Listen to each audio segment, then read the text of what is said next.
The world we live in is always asking us to feel more, care more, and connect with others.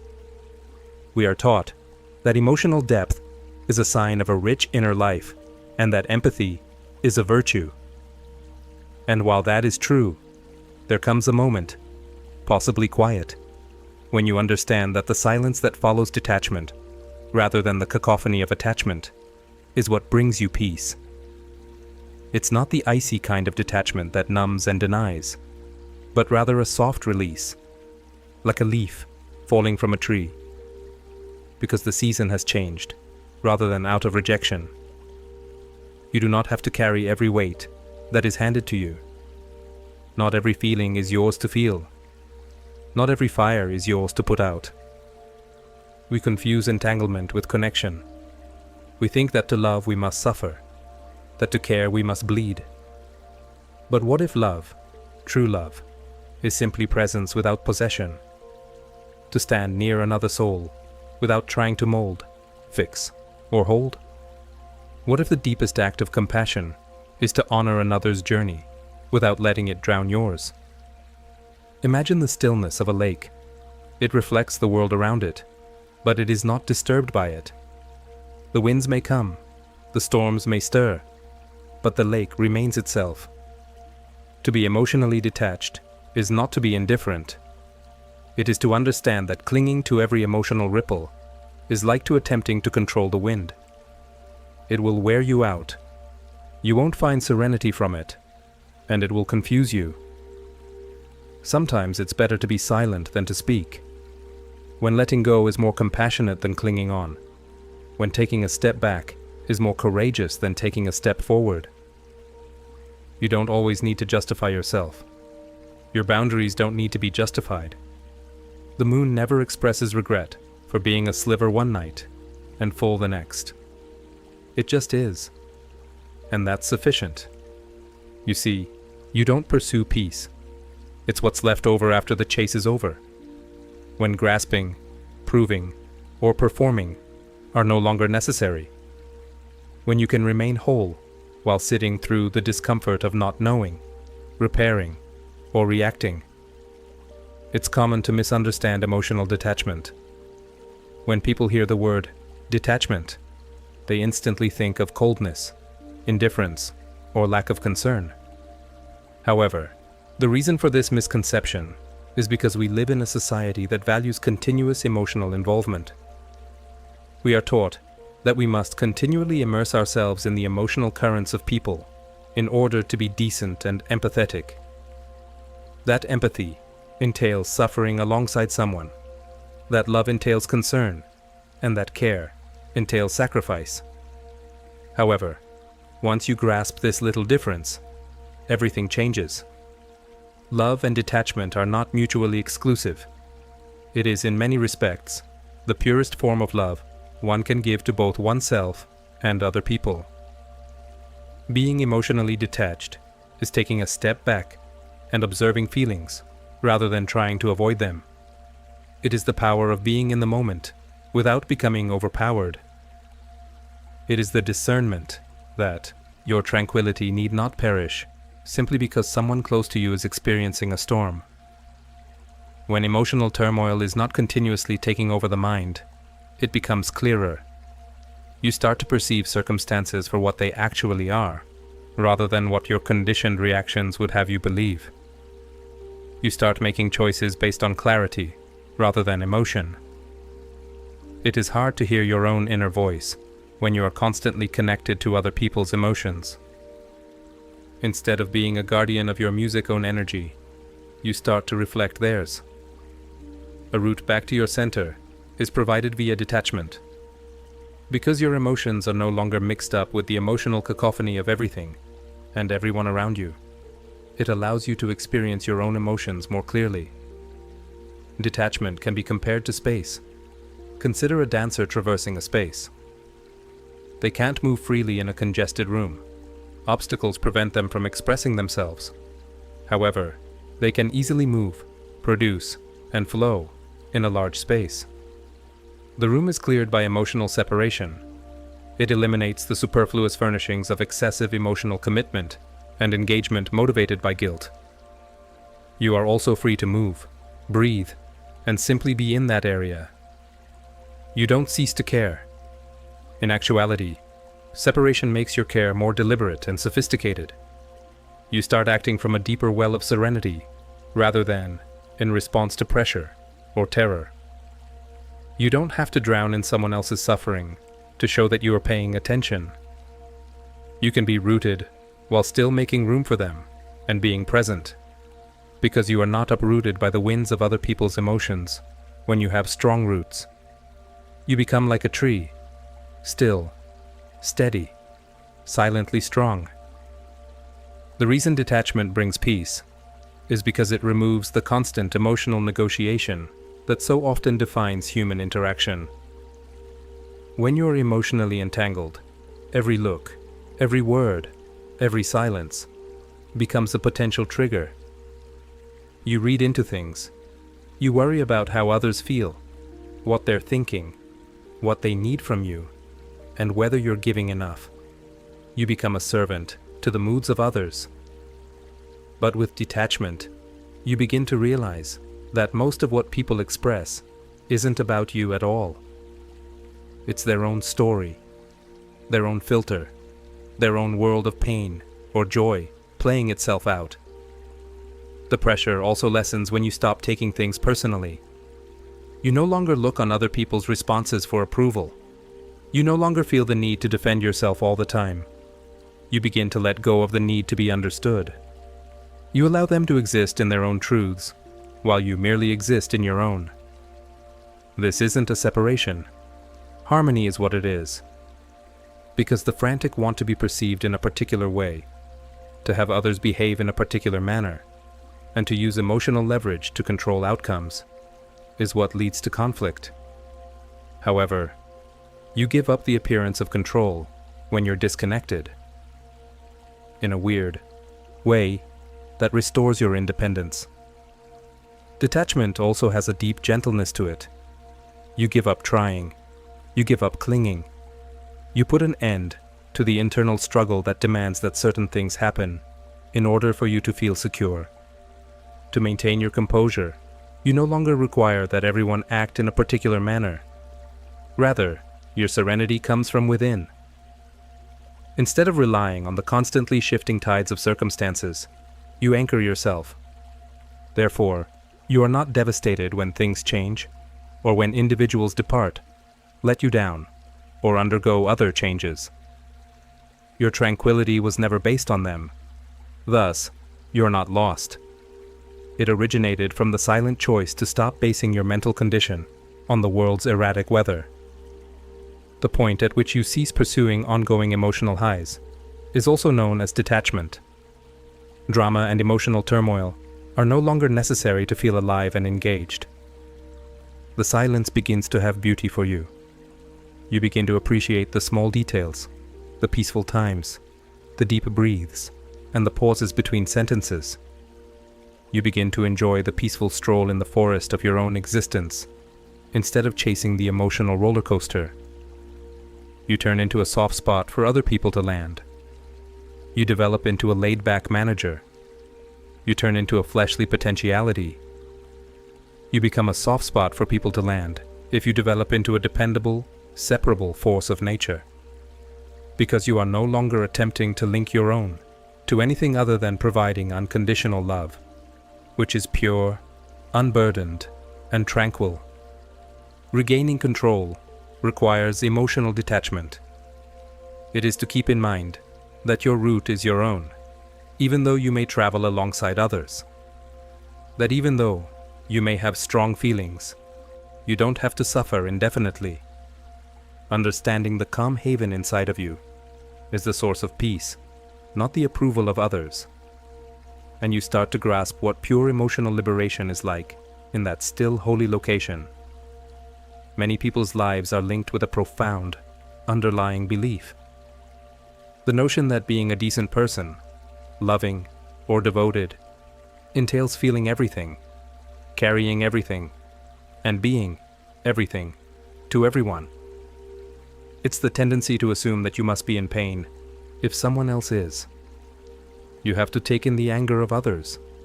You have to abandon everything and accompany someone who is lost in their hunt. In some way, you are selfish if you don't. However, this is the quiet, steady reality. You are not entitled to feel every emotion or bear every burden. There are many energies in the world, emotions like invisible strands. Some are sharp, some knotted, and some gentle. Unconsciously, people toss these threads at one another in the hopes that someone may catch, hold, or even disentangle them. However, you don't have to accept someone's suffering simply because they offer it to you. You are not obligated to calm someone just because they express their frustration on you. You are not obligated to react just because you are feeling something. This does not imply a lack of empathy. It entails developing discernment. There is a distinction between self-abandonment and selflessness, as well as between compassion and overstretching. We can mistake emotional involvement for love. However, being in the emotional mud with someone isn't always a sign of deep love. Holding on to your clarity might sometimes help them find their way out. It entails not losing yourself each time someone else lets go.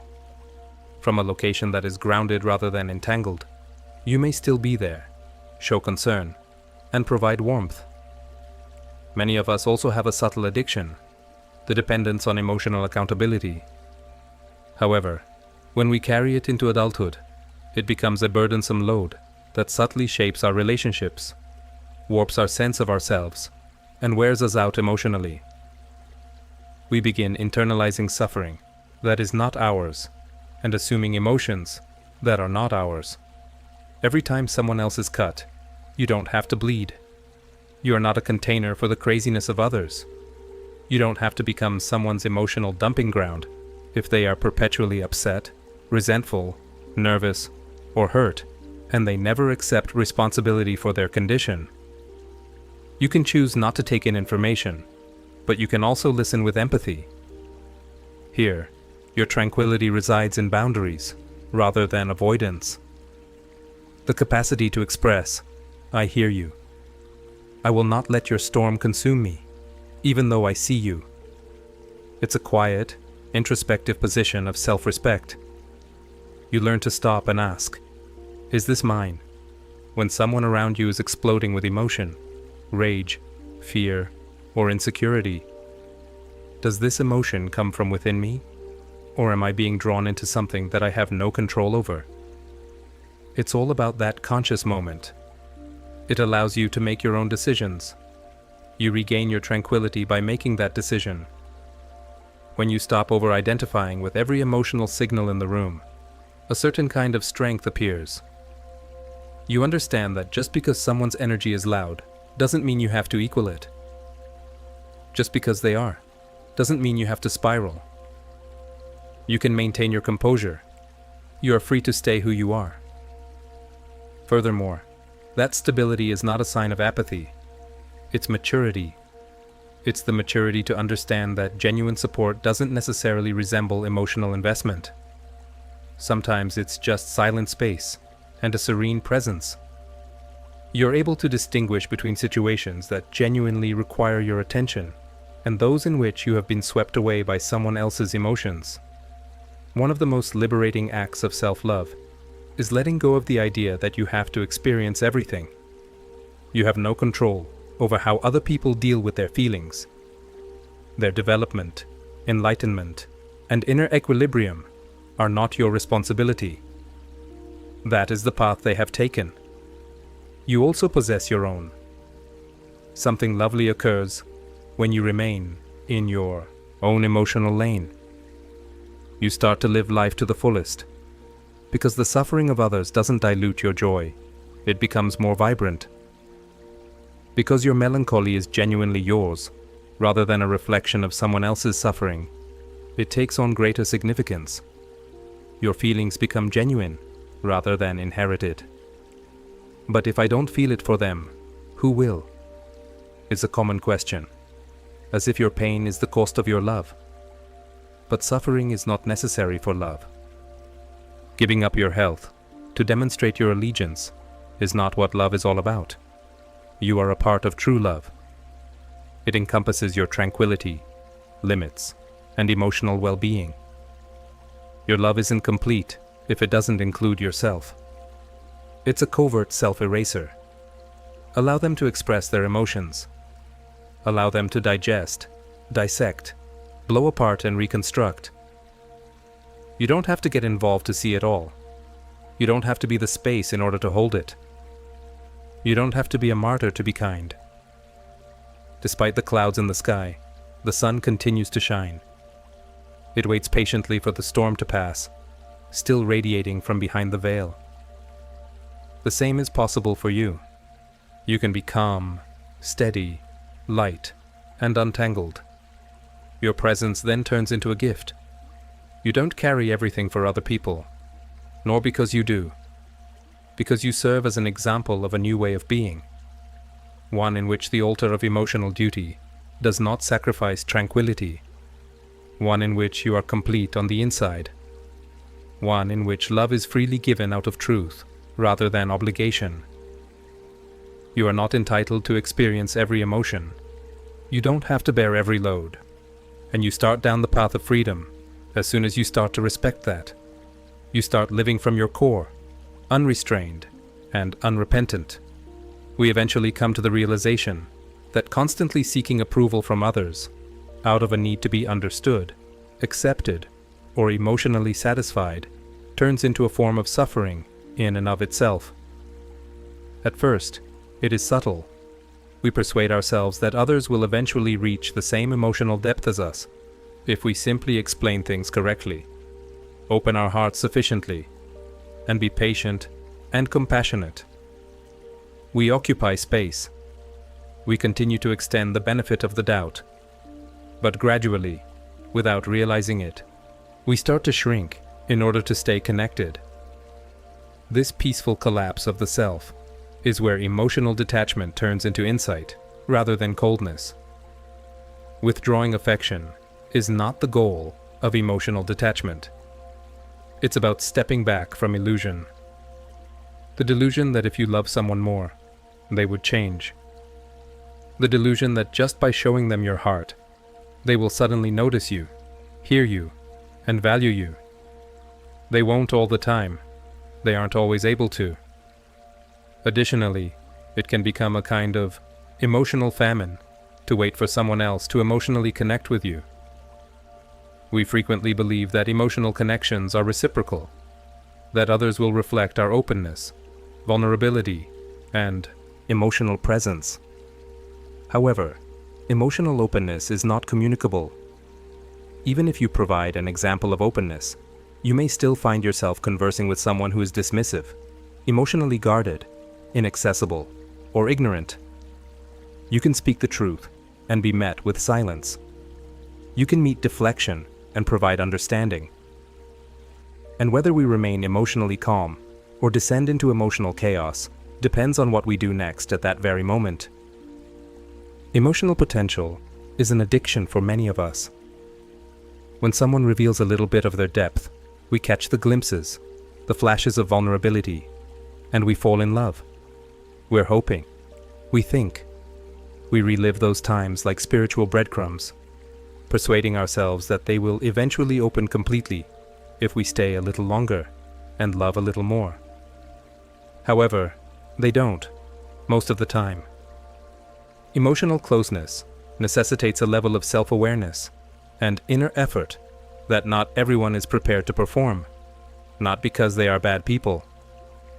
Furthermore, it is not your responsibility to wait for someone else to awaken. Then, detaching becomes essential, not because you don't care, but because you do. Your energy is important to you. You're concerned with your own development. Your tranquility is important to you. You start to understand that you should not waste your emotional availability. It is not something to be thrown into a well that only echoes back silence. Your depth is not a burden, but it becomes one when it is constantly misunderstood or unseen. We think emotional connection has to be earned, that if we just say the right things, soften in the right ways, time things perfectly, the other person will magically respond. But connection isn't about effort. It's about resonance. It's about alignment. You don't force someone to emotionally meet you. You recognize whether they can or can't, and you respond accordingly. His detachment says, I see that you're not there, and that's okay. But I won't keep handing my heart to someone who doesn't know how to hold it. Emotional detachment isn't closing yourself off. It is the refusal to pursue the non-existent. It's the courageous move away from the delusion that your value depends on how well someone else perceives you. You start to feel burdened by having to justify yourself all the time. Being the emotional initiator in every interaction wears you out. You start to realize how much effort it takes to keep up emotional closeness with someone who doesn't even notice when you distance yourself. A brief period of silence follows. There's a point when you don't require their emotional presence to validate your own, when you don't feel the need to be understood. You cease knocking on doors that are closed. You cease mentally practicing your truth in the hopes that perhaps this time they will pay attention.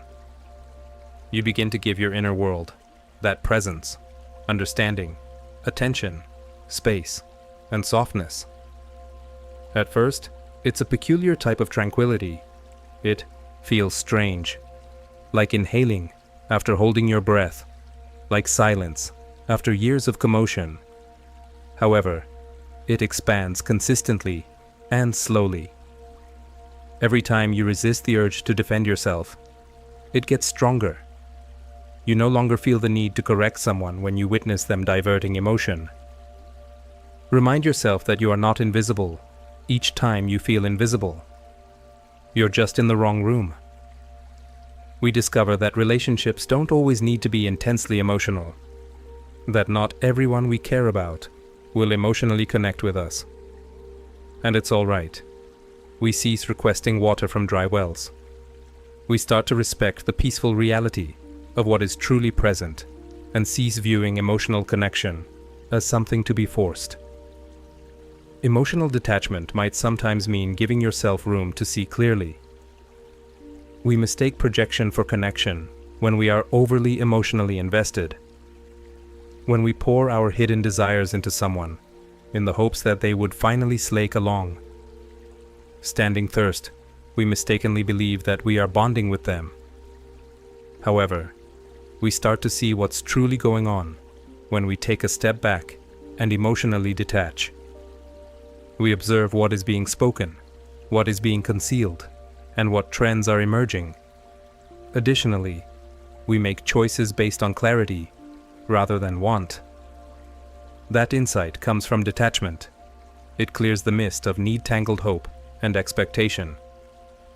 And we discover choice once more in that clarity. The decision to remain or leave. The decision to talk or keep quiet. The decision to either be emotionally close or emotionally far away.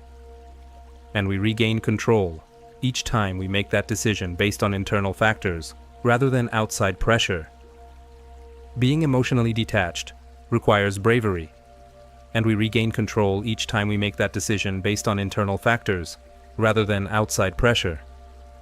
It takes guts to quit doing emotional work in a relationship that is not reciprocal, to stop making excuses for someone's absence, and to stop blaming yourself for their failure to meet you. But you start to heal in that bravery. You start to see that you could always provide yourself with the emotional gratification you were seeking in other people.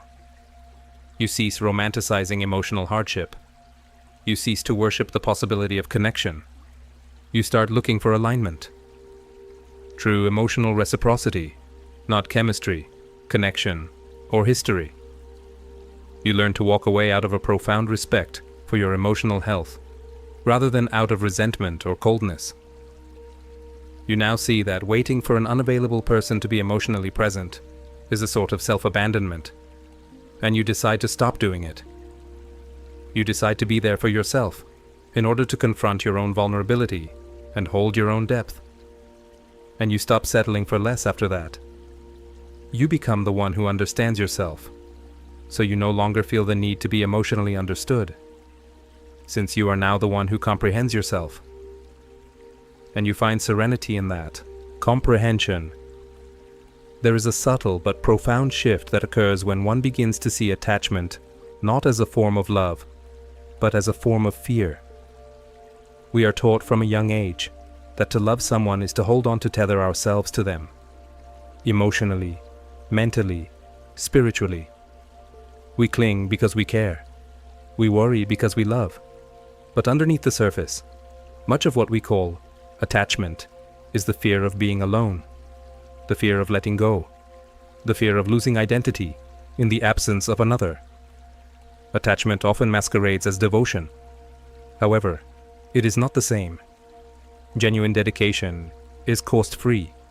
It respects the autonomy of others, permits, and breeds.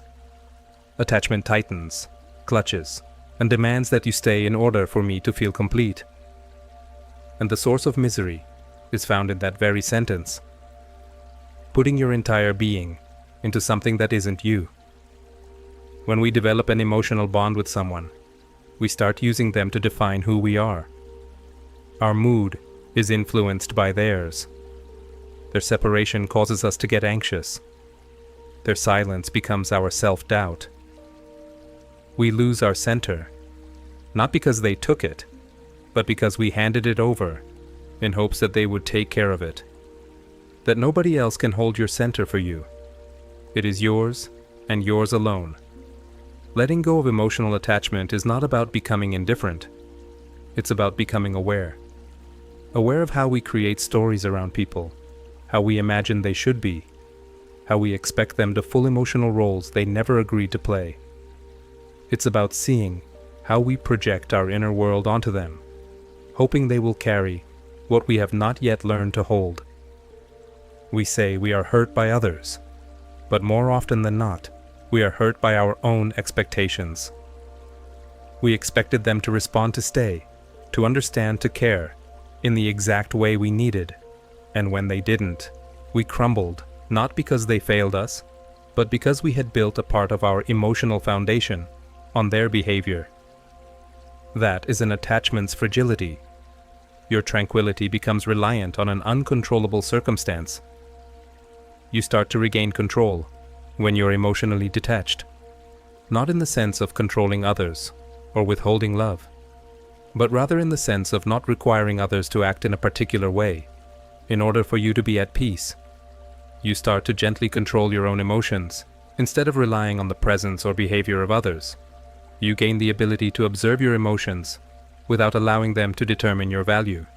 Many people worry that they may lose their ability to love if they emotionally distance themselves. But the opposite is true. Detachment is the ground from which true love grows. Because love, when freed from attachment, is no longer possessive. It doesn't say you belong to me. It says I see you, and I honor your freedom. It doesn't need constant validation or proof. It trusts. It flows. It lets be. You start to notice that when you're no longer attached, you stop trying to change people. You no longer need to fix them, convince them, or interpret their every action through the lens of your needs. You give them back to themselves, and in doing so, you give yourself back to you. That space, that freedom, is where peace lives. Emotional attachment often comes with the illusion that we can avoid pain by holding on. But what we don't realize is that holding on is often what causes the pain. We resist what is, and in that resistance, we suffer. The moment we accept someone as they are, not as we want them to be, we allow reality to breathe, and in that breath, the tension loosens, the grip relaxes. We begin to let go, not of love, but of illusion. Sometimes, the most loving thing you can do is to step back, to detach with compassion, to recognize that trying to manage someone else's emotions, decisions, or path is not your job. You are not responsible for their healing. You are not responsible for their readiness. You are only responsible for your alignments, your truth, your peace. When you emotionally detach, you stop fighting the current of reality. You cease swimming against the tide. attempting to create depth where shallowness exists, and to push intimacy where resistance exists. Instead of fighting life, you start to float with it. You start to understand that people come and go, because their role in your story has reached a natural pause, rather than because they are ruthless or negligent. And it's impossible to resist that. Respect should be shown for that. This disengagement is not a disengagement from compassion. It is letting go of clinging. It's the distinction between trying to support someone's whole weight and only holding their hand. While one exhausts, the other supports. You learn to offer your presence without giving away your power. You learn to be emotionally available without becoming emotionally dependent. You become aware of your own emotional patterns. The way you crave, the way you fear abandonment, the way you lose yourself in the desire to be needed. And in this awareness, you find freedom because you can't release what you haven't seen. The more clearly you see your attachments, the more gently you can release them. You stop seeing detachment as something to do and begin to understand it as a natural result of deep presence. When you are fully present in the now, you are no longer clinging to imagined futures or replaying emotional script from the past. You are here breathing. Grounded free detachment allows you to relate from love, not luck, from fullness, not fear. You start appreciating them as a complement to your already whole self instead of needing them to complete you. You become less reactive, less nervous, and less reliant on other people for who you already are. You become less reactive, less nervous, and less reliant on other people to control your emotions. Your tranquility turns both a gift and a duty. When you let go, the world does not collapse. In fact, much of what was heavy, confusing, or painful begins to fall away, because you're no longer entangled in emotional webs of expectation. You're no longer investing energy in trying to make things be what they are not. You are meeting life and people as they are. That is liberation. So you let go, not because you stopped loving, but because you started. Because love that is free, love that allows, love that doesn't need to hold on to feel secure, that love is a gateway to peace. And peace once found teaches you that everything you were seeking from attachment was already within you. You just needed to stop holding so tightly.